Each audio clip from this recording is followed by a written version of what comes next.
Hello everybody and welcome back to Fireside Chats with Farina. Hey, welcome back. And in this episode we're here to talk a little bit about the villains in Mansfield Park. Now, interestingly enough, there's multiple villains in Mansfield Park. Now, we always have the heroine and we always have the hero, and the villains are a little bit shady in all of the Austen books, right? There's never like one just person who's the worst.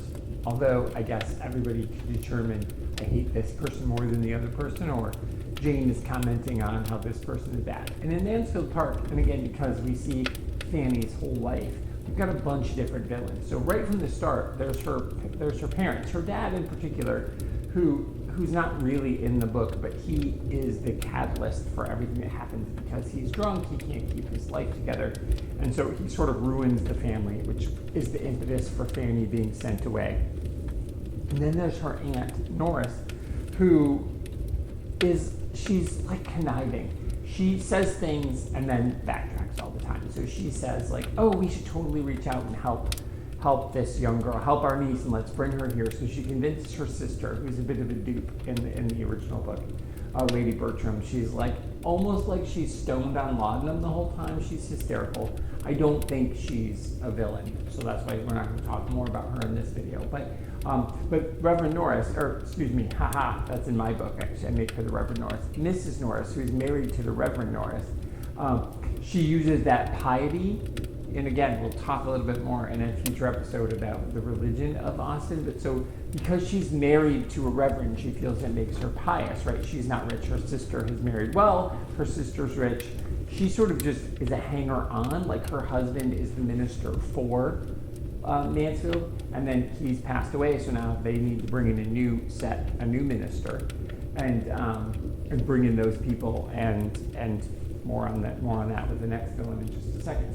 So I think like Lady Norris, or Mrs. Norris, she really truly pretends to have Fanny's best interest at heart, but she'll be like, we should totally bring her in and raise her, but let's put her in the attic with no heat.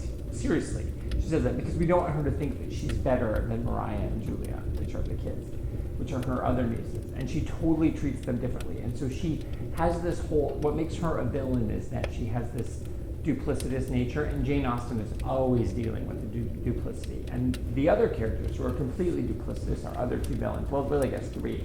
We have Mariah Bertram, who is the cousin, who is the oldest girl, who's just awful. She just does mean things. She's heartless. She's inconsiderate, but that's also kind of how she was raised. So you could argue maybe she's not the villain because she's not setting out to try to ruin Fanny's life, but she's definitely not there to help. She's definitely a problem.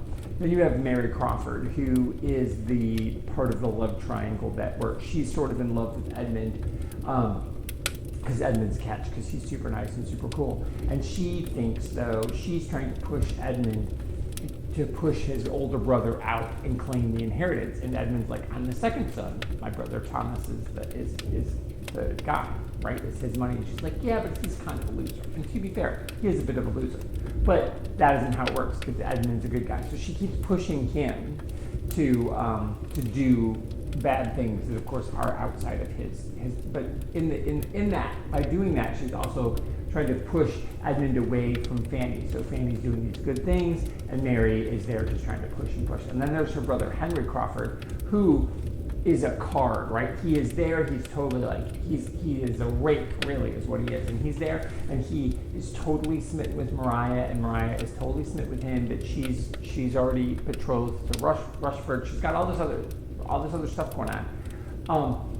But he and she have this weird thing going on, and she's like, no, I'm engaged to James and this and all of that. So then he's like, oh, well, I'm going to totally be interested in your cousin then, in Fanny, because as she blossoms and she's good, he's really trying to decide if he can like make her bad.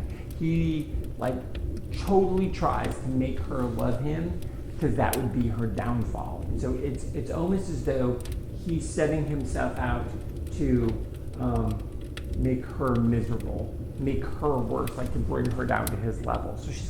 So Fanny has her aunt, she's got her cousin, she's got Mary, and she's got Mary's brother Henry. All of them are coming down on her. Meanwhile, her parents, have sort of set her up to fail. So the villains are everywhere. So for Fanny, there's no one villain. It's just like life. And no matter what, she just cannot seem to catch a break.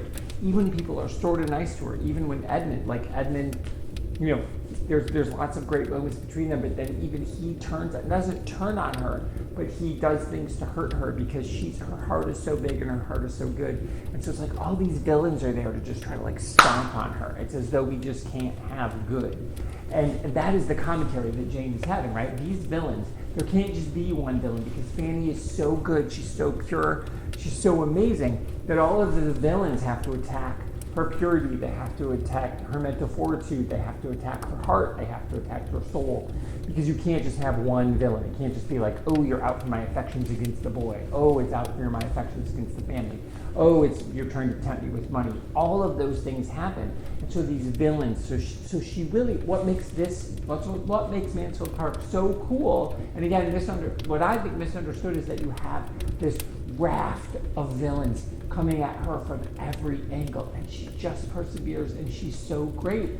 Because in any other book, just one of those, just Henry or Mary or Aunt Norris or Mariah, is enough to sink the person, to come from the place she comes from would be enough to sink the person. But no, not Fanny Price. She can take it all. She's like the ultimate superhero of all of Austendom. Because her villains are huge. The villains are everywhere.